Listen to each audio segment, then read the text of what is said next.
मित्रों, एक बार पुनः Narayan classes biology for neat and other exam में आपका हार्दिक स्वागत है। आज हम एक नया टॉपिक जो कक्षा 10 की NCERT में है उसका अध्ययन करेंगे। ये नीट या किसी भी एग्जाम के लिए और साथ में कक्षा 10 के विद्यार्थियों के लिए बहुत ही महत्वपूर्ण वीडियो होने वाला है। कृपया वीडियो को अंत तक देखें और लाभ उठाएं। आइए पढ़ते हैं। पहला टॉपिक है जैव प्रक्रम, जिसको ये जो जैव प्रक्रम है जीवों के द्वारा किया जाने वाला प्रक्रम है। जो जीव क्रियाएं करता है उसी क्रियाओं को हम जैव प्रक्रियाएं या जैव प्रक्रम कहते हैं। क्रियाएं कौन सी करता है, उन्हीं क्रियाओं के आधार पर सजीव और निर्जीव दोनों पहचाने जाते हैं। जो क्रियाएं सजीव करते हैं वो क्रियाएं निर्जीव नहीं करते। वो क्रियाएं कौन सी हैं? जैसे जो सजीव होते हैं वो भोजन ग्रहण करते हैं, जो निर्जीव होते हैं वो भोजन ग्रहण नहीं करते। तो इसी प्रक्रिया का नाम है पोषण। दूसरी प्रक्रिया है श्वसन। जो जिंदा हैं वो सांस लेते हैं, जो निर्जीव हैं वो सांस नहीं लेते। तीसरी प्रक्रिया है उत्सर्जन। जो कुछ भी खाते पीते पचाते हैं वो उत्सर्जित करते हैं और इन्हीं के द्वारा सजीव पहचाने जाते हैं। अगली प्रक्रिया है वृद्धि होती है, विकास होता है। ये वृद्धि और विकास दोनों एक साथ में बोलते हैं। निर्जीवों में वृद्धि और विकास नहीं होता, सजीवों में वृद्धि और विकास होता है। अगली जो क्रिया है वो प्रजनन है। सजीव अपने समान संतान उत्पन्न करते हैं, निर्जीव अपने समान संतान उत्पन्न नहीं कर पाते। इन्हीं क्रियाओं को हम जैव प्रक्रम कहते हैं। और जैव प्रक्रम का जो पहला प्रक्रम है जिसको हमने कहा पोषण, न्यूट्रिशन। ये पोषण का मतलब क्या है? पोषण का मतलब है खाया, पिया, पचाया। ये तीनों को मिला करके हम पोषण कहते हैं। और खाया और पिया मतलब भोजन हमारा जो है वो दो रूपों में है, या तो ठोस के रूप में या तो द्रव के रूप में। जो ठोस है उसको हम खाते हैं और जो द्रव है उसको हम पीते हैं। आइए ये न्यूट्रिशन के बारे में पॉइंट वाइज देखते हैं। तो भोजन क्या है? जब भी हम पैदा हुए हैं हमें वृद्धि करनी है, विकास करना है, प्रोटीन संश्लेषण करना है। और ये वृद्धि, विकास या प्रोटीन संश्लेषण के लिए हमें शरीर के बाहर से कुछ पदार्थों को लेने की, अंदर ले जाने की आवश्यकता होती है। और ये जो भी पदार्थ हम ले जाते हैं उससे हम ऊर्जा प्राप्त करते हैं। और ऊर्जा के ये जो स्रोत हैं इन्हीं पदार्थों को हम खाते हैं। और जो भी हम खाते हैं उसी को हम भोजन कहते हैं। समझ में आया होगा कि जो पदार्थ हम शरीर के बाहर से शरीर के अंदर ले जाएंगे और उसे भोजन ही कहेंगे। और भोजन क्यों करते हैं, भोजन की आवश्यकता क्यों है? भोजन की आवश्यकता इसलिए है कि हमें वृद्धि करना है, हमें विकास करना है, हमें विभिन्न प्रकार की प्रोटीन बनानी है, हमें पूरे दिन क्या है, कार्य करना है। और जब कार्य करना है तो ऊर्जा की आवश्यकता होती है, क्योंकि अगर ऊर्जा नहीं होगी तो कोई भी कार्य संपन्न नहीं होता। तो भोजन की आवश्यकता हमें ऊर्जा प्राप्त करने के लिए है।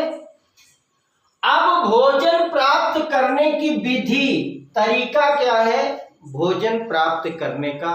तो दो तरीकों से हम भोजन प्राप्त करते हैं। हमारा तात्पर्य सजीवों से है। जो सजीव हैं वो दो प्रकार से भोजन प्राप्त करते हैं, और उनका पहला प्रकार है ये। जैसे कुछ जीव ऐसे होते हैं जो अकार्बनिक स्रोतों से कार्बन डाइऑक्साइड और जल के रूप में सरल पदार्थों को ग्रहण करते हैं या प्राप्त करते हैं। और ये जीव जो कार्बनिक स्रोतों से कार्बन डाइऑक्साइड या जल के रूप में सरल पदार्थों को प्राप्त करते हैं, वो स्वपोषी जीव कहलाते हैं। और इस स्वपोषी जीव का जो सबसे बड़ा उदाहरण है वो सभी हरे पौधे हैं। जितने भी हरे पौधे हैं ये स्वपोषी पौधे हैं, और इसके साथ में कुछ जीवाणु भी ऐसे हैं जो स्वपोषी होते हैं। और दूसरी विधि है, कुछ अन्य जीव जटिल पदार्थों का उपयोग करते हैं। भोजन के रूप में क्या करते हैं, जटिल पदार्थों का उपयोग करते हैं। ये अपने शरीर के अंदर जटिल पदार्थों को सरल पदार्थों में खंडित करते हैं या तोड़ते हैं। और ये जो जटिल पदार्थ हैं इनको तोड़ने के लिए ये जीव एक जैव उत्प्रेरक का उपयोग करते हैं। जैव उत्प्रेरक इसका उपयोग करते हैं, और इन्हीं जैव उत्प्रेरक को हम एंजाइम कहते हैं। और जो जीव जटिल भोज्य पदार्थों को अपने अंतर ग्रहण करते हैं और एंजाइमों की सहायता से उसको तोड़ते हैं सरल पदार्थों में, ऐसे जीवों को विषम पोषी जीव कहते हैं, या इन्हीं को हम विविध पोषी जीव भी कहते हैं। और इसका उदाहरण है जंतु और कवक। अभी हमने कहा कि जो स्वपोषी हैं हरे पौधे और कुछ जीवाणु। अब हम कह रहे हैं कि जो विविध पोषी हैं, जो जटिल पदार्थों को अपने अंदर लेते हैं, उनमें जो है उनका उदाहरण क्या है, जंतु है और कवक है। अगला एक पॉइंट आता है कि जो विषम पोषी जीव हैं, जो जटिल पदार्थों को अपने शरीर के अंदर ग्रहण करते हैं, ये प्रत्यक्ष रूप से डायरेक्ट या अप्रत्यक्ष रूप से इनडायरेक्ट वो स्वपोषी पर आधारित है। अगर स्वपोषी जीव ना हो तो परपोषी जीव रह नहीं सकते, क्योंकि परपोषण है या जो परपोषी है ये डायरेक्ट या इनडायरेक्ट स्वपोषी पर ही आधारित है। अगला पॉइंट है, स्वपोषी पोषण कहते किसे हैं? क्या है स्वपोषी पोषण? हरे पौधे अपना स्वपोषी पोषण कैसे करते हैं? तो जो स्वपोषी जीव हैं ये बाहर से लिए गए पदार्थों को ऊर्जा में परिवर्तित कर देते हैं और संचित कर लेते हैं। बाहर से लिए गए पदार्थों को ऊर्जा में परिवर्तित कर देते हैं और उस ऊर्जा को संचित कर लेते हैं। और ये जो पदार्थ है वो CO2 के रूप में और जल के रूप में लिए जाते हैं। और सूर्य के प्रकाश और क्लोरोफिल की उपस्थिति में सूर्य का प्रकाश होगा और जो पौधों की पत्तियों में क्लोरोफिल पाया जाता है उसकी उपस्थिति में ये CO2 और जल से कार्बोहाइड्रेट बनाते हैं, कार्बोहाइड्रेट में परिवर्तित कर देते हैं। और जो कार्बोहाइड्रेट है वो पौधों को ऊर्जा प्रदान करने का कार्य करता है या ऊर्जा प्रदान करने में प्रयुक्त होता है। अगला पॉइंट है, जो कार्बोहाइड्रेट तुरंत उपयोग में नहीं आता, जब वो बनता है उसी समय वो प्रयुक्त नहीं होता, उपयोग में नहीं आता, तो पौधे उन्हें मंड या स्टार्च कहते हैं। मंड या स्टार्च के रूप में संचित कर लेते। इसको एक दूसरे प्रकार से हम समझ लें कि जो भविष्य का भोजन है, जो भविष्य के लिए कार्बोहाइड्रेट रखा जाता है, वो कार्बोहाइड्रेट के रूप में नहीं रखा जाता। किस रूप में रखा जाता है? मंड या स्टार्च के रूप में। अगर पूछा जाए मंड क्या है, तो एक लाइन में उसका जवाब होगा कि पौधों का जो संचित भोजन है या संचित ऊर्जा का स्रोत है वो मंड या स्टार्च है। अगला पॉइंट है कि जंतुओं द्वारा खाए गए भोजन, जब जंतु भी ऊर्जा के लिए ही भोजन कर रहे हैं, और हमने कहा कि जो जंतु हैं वो जटिल पदार्थ ग्रहण करते हैं, तोड़ते हैं और उससे कार्बोहाइड्रेट बनाते हैं। तो जो जंतुओं के द्वारा भोजन ग्रहण किया गया और उससे व्युत्पन्न ऊर्जा, जब भोजन जंतुओं ने किया उससे ऊर्जा उत्पन्न हुई और उस ऊर्जा का कुछ भाग, जैसे इन्होंने मंड के रूप में रखा था तो वैसे जंतु भी रखेंगे, और वो जंतु किस रूप में रखेंगे? ग्लाइकोजन के रूप में। ये अंतर आप अभी से जान लीजिए कि पौधों का संचित भोजन मंड और जंतुओं का संचित भोजन ग्लाइकोजन कहलाता है। ग्लाइकोजन के रूप में भविष्य का भोजन जंतु संचित करते हैं। अगला पॉइंट है कि जो स्वपोषी पोषण है, इसी की क्रिया को, स्वपोषण की क्रिया को प्रकाश संश्लेषण कहते हैं। फोटोसिंथेसिस, प्रकाश संश्लेषण की क्रिया आप लोग जानते हैं कि केवल और केवल हरे पौधों में होती है। और ये जो प्रकाश संश्लेषण की क्रिया है, इसका एक समीकरण है 6CO2। ये 6 आयतन कार्बन डाइऑक्साइड है, 12 आयतन H2O है। क्लोरोफिल के अंदर ये क्रिया होगी, प्रकाश की उपस्थिति होगी। C6H12O6, जिसको हम ग्लूकोज बोलते हैं, कार्बोहाइड्रेट है। ये कार्बोहाइड्रेट बनेगा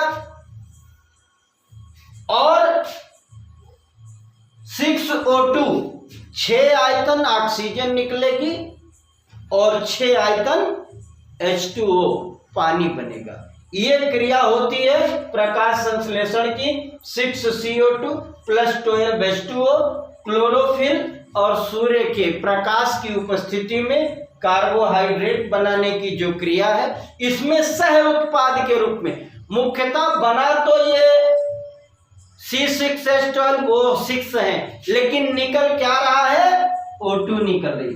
तो ये सह उत्पाद के रूप में O2 का निर्माण करते हैं और ये O2 जो है वायुमंडल में छोड़ दी जाएगी। अगला पॉइंट देखते हैं। अगला पॉइंट है, प्रकाश संश्लेषण के दौरान निम्नलिखित घटनाएं होती हैं। प्रकाश संश्लेषण में होता क्या क्या है इसके बारे में जानेंगे। तो उसमें 3 घटनाएं हैं। पहली घटना क्या है कि जो क्लोरोफिल कण है ये प्रकाश ऊर्जा को अवशोषित करता है, सोखता है। पहला क्या बताया कि क्लोरोफिल कणों के द्वारा प्रकाश ऊर्जा को अवशोषित किया जाता है, सोखा जाता है। आगे चल करके अन्य वीडियो में आप सुनेंगे कि ये जो प्रकाश अवशोषण की क्रिया है, ये प्रकाश दो प्रकार से अवशोषित होगा, उनकी विस्तृत जानकारी अगले वीडियो में होगी। दूसरा है प्रकाश ऊर्जा का रासायनिक ऊर्जा में रूपांतरित करना। ये जो प्रकाश ऊर्जा सोखी गई है, इसको रासायनिक ऊर्जा में बदला जाए और जल का जो अणु है, जो H2O का अणु है, वो हाइड्रोजन में और ऑक्सीजन में उसका अपघटन हो, टूटे, हाइड्रोजन और ऑक्सीजन को अलग किया जाए। तो दूसरा क्या है, प्रकाश ऊर्जा को रासायनिक ऊर्जा में रूपांतरित करना और जल के अणुओं का हाइड्रोजन और ऑक्सीजन में अपघटन या टूटना। तीसरा काम क्या है कि जो कार्बन डाइऑक्साइड ली गई थी, उस कार्बन डाइऑक्साइड का कार्बोहाइड्रेट में अपचयन किया जाए, कार्बोहाइड्रेट बनाया जाए। उससे कार्बन डाइऑक्साइड जो है उसके अपघटन से ही कार्बोहाइड्रेट बनता है। और इसी तीन प्रक्रिया की बात कर रहे हैं, तो ये तीनों चरण तत्काल एक दूसरे के बाद हो जाए कि प्रकाश का अवशोषण भी हो गया, उसी के जस्ट बाद जो है ऊर्जा का रूपांतरण भी हो गया, जल के अणुओं का विखंडन भी हो गया और CO2 का अपघटन भी हो गया। ये तीन के तीनों चरण तत्काल एक के बाद दूसरा हो, ये आवश्यक नहीं है। होता भी है और नहीं भी होता। जैसे जो मरुदभिद पौधे हैं, मरुदभिद पौधे ये ऐसे पौधे हैं जो रेगिस्तानों में उगते हैं, जहां पानी की मात्रा कम होती है। तो मरुदभिद पौधे जो हैं वो रात्रि में CO2 ग्रहण करते हैं, वो रात्रि में CO2 को लेते हैं और एक मध्यस्थ उत्पाद, इंटरमीडिएट प्रोडक्ट कहते हैं, मध्यस्थ उत्पाद बनाते हैं। और जब दिन होता तो दिन में क्लोरोफिल जो है वो ऊर्जा को अवशोषित करता है और अंतिम उत्पाद बनाता है। तो जो मरुदभिद पौधे हैं, इनमें ये तीनों चरण एक के बाद एक तत्काल नहीं हो जाते। ये एक इंटरमीडिएट प्रोडक्ट बनता है, मध्यस्थ उत्पाद बनता है, क्योंकि अगर दिन में रंध्र खुले होंगे तो ज्यादा पानी उत्सर्जित होगा। रेगिस्तान में पानी पहले से भी कम है, यदि ज्यादा हो जाएगा तो पौधे उत्पाद ये कार्बोहाइड्रेट तो बनाएंगे, लेकिन पानी की कमी की वजह से सूख जाएंगे या मर जाएंगे।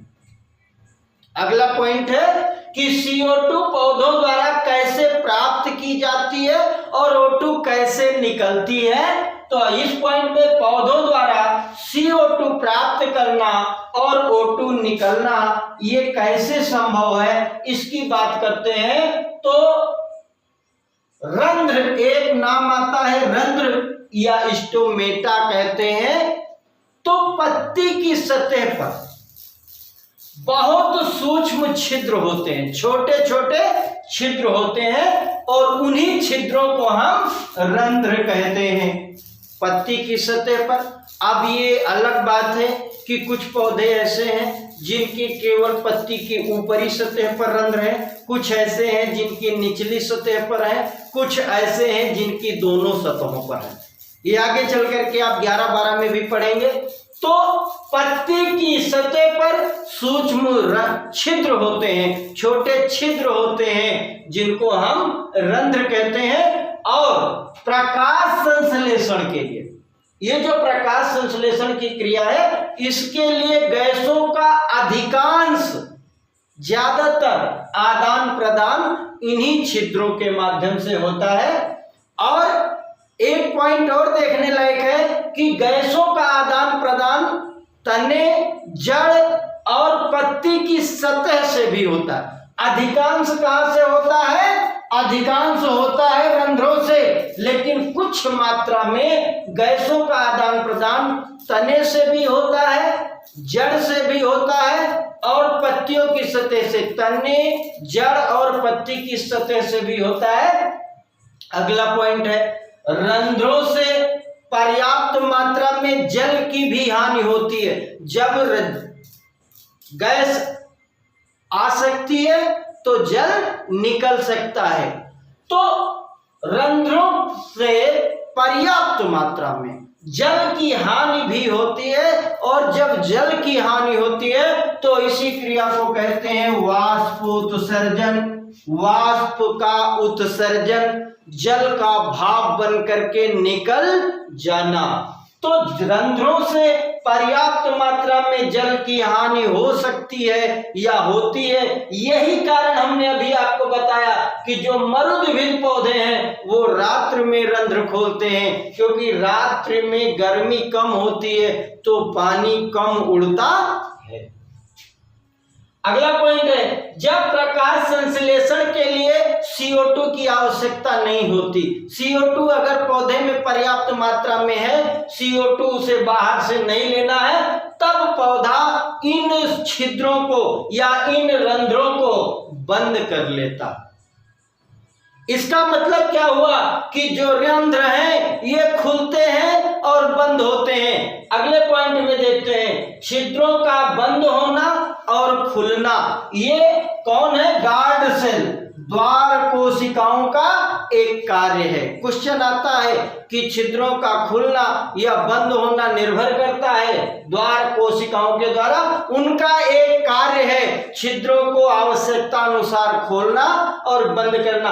कैसे खोलते हैं, कैसे बंद करते हैं? ये जो द्वार कोशिकाएं हैं, इनमें जब जल अंदर आता है तो ये फूल जाती। किसी भी कोशिका में जल अंदर जाएगा तो फूल जाएंगी। अब ये जो द्वार कोशिकाएं हैं, इनमें जब जल अंदर आता है तो वो फूल जाती हैं, वो क्या करती हैं? तन जाती हैं और रंध्र का छिद्र खुल जाता है। इसी प्रकार जब पानी बाहर जाएगा तो ये क्या होगा? इसी तरह जब द्वार कोशिकाएं सिकुड़ जाएंगी, श्लथ दशा हो जाएगी, तो उस कंडीशन में छिद्र बंद हो जाएगा। अगला पॉइंट देखते हैं, जो स्थलीय प्रकाश संश्लेषण के लिए, स्थलीय का मतलब ऐसे पौधे जो जमीन पर उगते हैं, स्थलीय प्रकाश संश्लेषण के लिए जो आवश्यक जल है उसकी पूर्ति जो है जड़ों के द्वारा मिट्टी में जो जल उपस्थित होता है उससे, उसके अवशोषण से करते हैं। हम सभी जानते हैं कि जो मिट्टी में जल उपस्थित है उस जल को जड़ों के द्वारा सोख करके पत्तियों तक पहुंचाया जाता है प्रकाश संश्लेषण के लिए।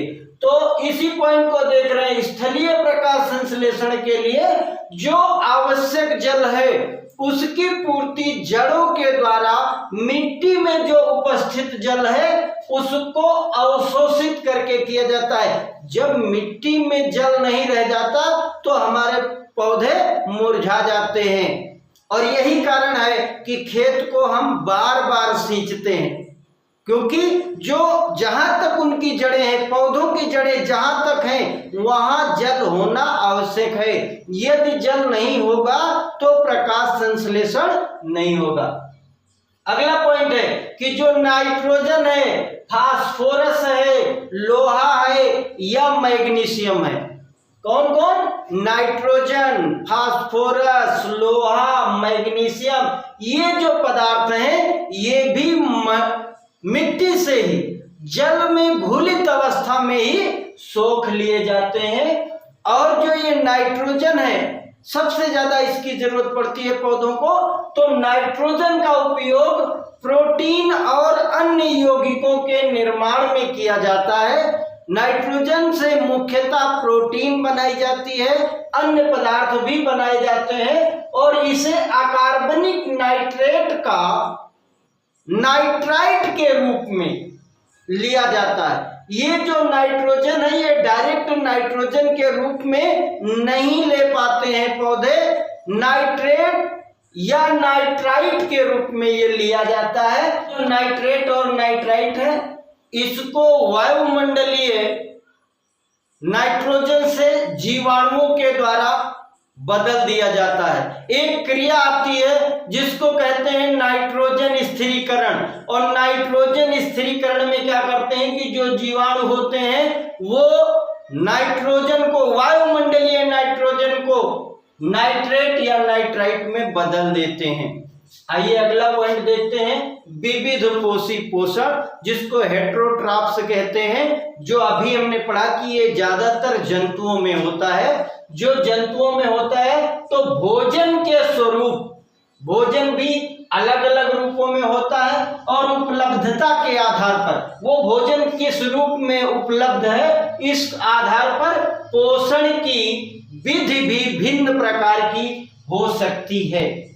किसके आधार पर? भोजन के स्वरूप के आधार पर और भोजन की उपलब्धता के आधार पर भोजन की जो विधि है, पोषण की जो विधि है, वो भी अलग अलग प्रकार की हो सकती है।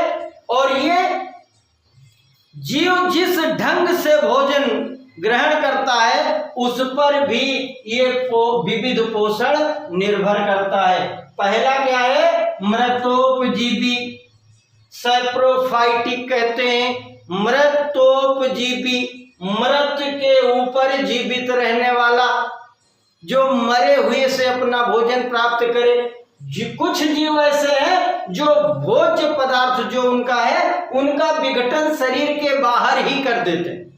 उनका विघटन क्या करते हैं? जो हमने कहा था जटिल कार्बनिक पदार्थों को सरल कार्बनिक पदार्थों में तोड़ते हैं एंजाइम की सहायता से अपने शरीर के अंदर। लेकिन ये जो मृतोपजीवी हैं या क्या कर रहे हैं? कुछ जीव भोज्य पदार्थों का विघटन जो है वो शरीर के बाहर ही कर देते हैं, जटिल पदार्थों को शरीर के बाहर ही तोड़ देते हैं और फिर उनका अवशोषण करते हैं। और ये जो जटिल पदार्थ है ये मृत शरीर से प्राप्त करते हैं, इसीलिए इनको मृतोपजीवी कहते हैं। जैसे कवक, जिसको फंजाई कहते हैं, फफूंदी आता है, ईस्ट है या मशरूम है। आपने कुकुरमुत्ता देखा होगा और आपने फफूंदी या भोरी देखी होगी और ईस्ट भी देखा होगा, जो डबल रोटी को फुलाने के काम आता है। अगला है परभक्षी, भक्षण करने वाला। पर का मतलब दूसरे का, किसी दूसरे जीव का को खा ले। क्या कह रहे हैं कि कुछ जीव संपूर्ण भोज्य पदार्थ का अंतर ग्रहण कर लेते हैं। अभी कहा भोज्य पदार्थ को तोड़ देते हैं तब ग्रहण करते हैं। ये क्या है कि कुछ जीव संपूर्ण भोज्य पदार्थ का अंतर ग्रहण कर लेते हैं, शरीर के अंदर ले जाते हैं, फिर उनका पाचन शरीर के अंदर होता है। जो जटिल कार्बनिक पदार्थ है उसको डायरेक्ट ले लिया है और अंदर वो अपने शरीर के उसको पचाएंगे। ऐसे जीव क्या कहलाएंगे? परभक्षी, दूसरे का भक्षण करने वाले। और नंबर 3 पे है परजीवी।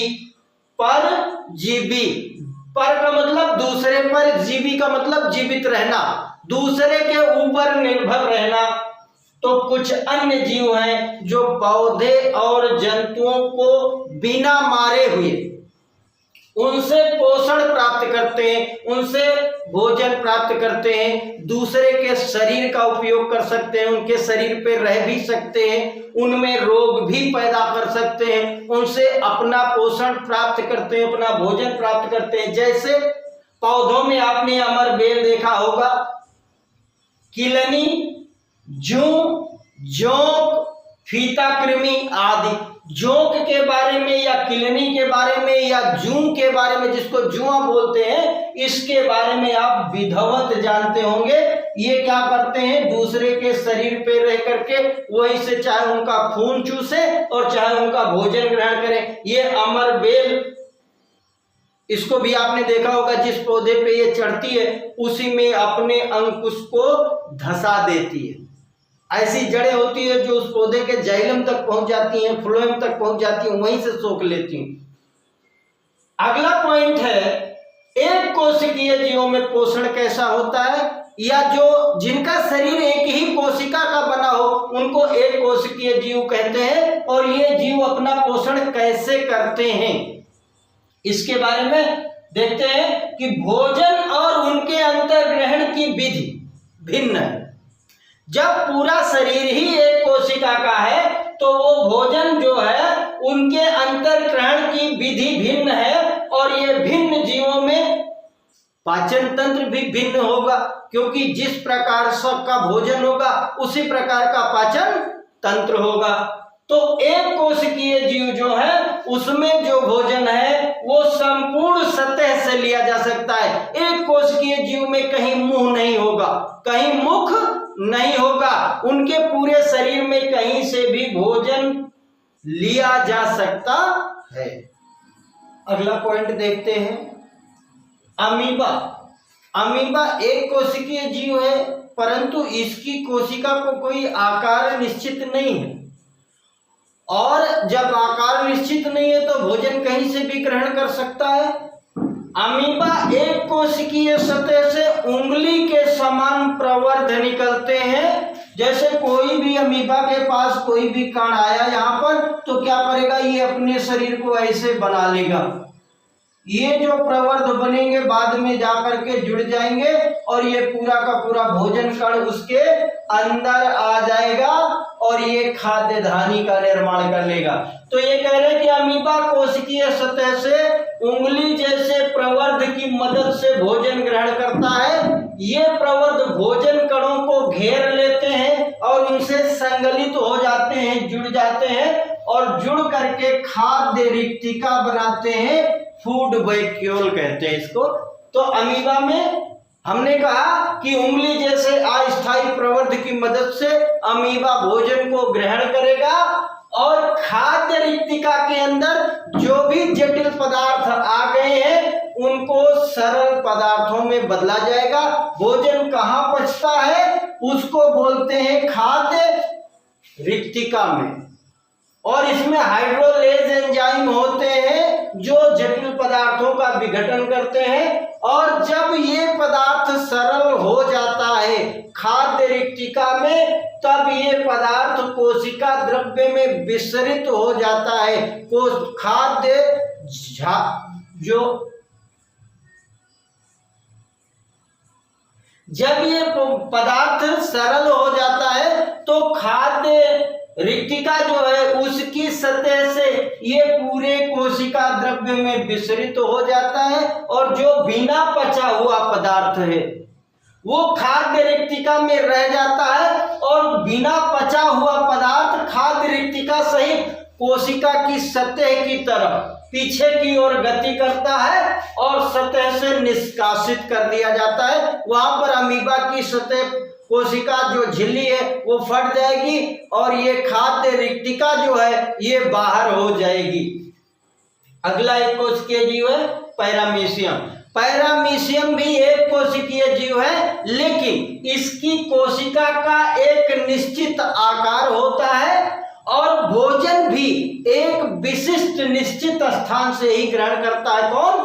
पैरामीशियम है। ये भी एक कोशिकीय जीव, लेकिन इसके पूरी कोशिका का आकार निश्चित है और भोजन भी एक विशिष्ट स्थान से ग्रहण किया जाता है। और इस स्थान तक भोजन को लाने का काम कौन करता है? पश्चिमाभ सिलिया। और सिलिया पैरामीशियम के पूरे शरीर को ढके रहती है और वो पानी की सहायता में गति करते हुए भोजन के कणों को इस विशिष्ट स्थान तक लाती है जहां से भोजन का अंतर्ग्रहण होता है। बाकी का काम खाद्य रिक्तिका बनेगी, उसमें खाद्य पदार्थों का पाचन होगा, विसरण होगा और बाद में खाद्य रिक्तिका समाप्त हो जाएगी। उसका भोजन का निष्कासन होगा जिसको हम उत्सर्जन कहते हैं। यदि वीडियो अच्छी लगी हो तो लाइक करिए, वीडियो को पूरा देखेंगे तभी आपको ज्ञान मिलेगा। जो भी लिखा गया है इसको नोट्स के रूप में लिखिए और चैनल को सब्सक्राइब नहीं किया तो सब्सक्राइब कर लीजिए, अपने मित्रों तक पहुंचाइए। मिलते हैं अगले वीडियो में, तब तक के लिए धन्यवाद।